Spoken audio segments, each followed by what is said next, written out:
রাঘবের বাবা যখনই তাকে মারার জন্য ধাওয়া করেন তখন সে সব জিনিসপত্র নিয়ে শহরে পালিয়ে যায়। সেখানে গিয়ে সে 1 লাখ টাকা খরচ করে একটি হোটেল তৈরি করে এবং উদ্বোধনের সময় তার বাবা মাকেও আমন্ত্রণ জানায়। কিন্তু তার বাবা তখনও তার উপর রাগান্বিত ছিলেন, কারণ সে কোটি টাকার জমি মাত্র 10 লাখ টাকায় বিক্রি করে দিয়েছিল। রাঘব দোকান খুলে বসে, কিন্তু অনেকদিন অপেক্ষা করার পরও তার দোকানে একটি কাস্টমারও আসে না। সে প্রতিদিন দোকান খুলে বসে থাকে এবং আবার বন্ধ করে চলে যায়। এতে রাগ হয়ে সে ফ্রি লেখা একটি বোর্ড টাঙিয়ে দেয়। ফ্রি লেখা বোর্ড দেখে এক ব্যক্তি সেখানে খেতে আসে, কিন্তু সে না খেয়েই ফিরে যায়, কারণ হোটেলের ভিতরে অদ্ভুত এক দুর্গন্ধ ছিল। এটা দেখে রাঘব কিছুই বুঝতে পারে না। যখন রাঘব সেই দুর্গন্ধের কারণ খুঁজতে যায় তখন সে জানতে পারে তার হোটেলের কাছেই একটি বড় আবর্জনার স্তূপ রয়েছে।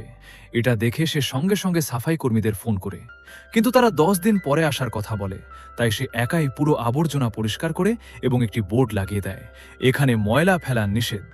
কিন্তু পরের দিন সে দেখে এলাকাবাসী আবার সেখানে ময়লা ফেলছে। রাঘব কিছুই বুঝতে পারছিল না।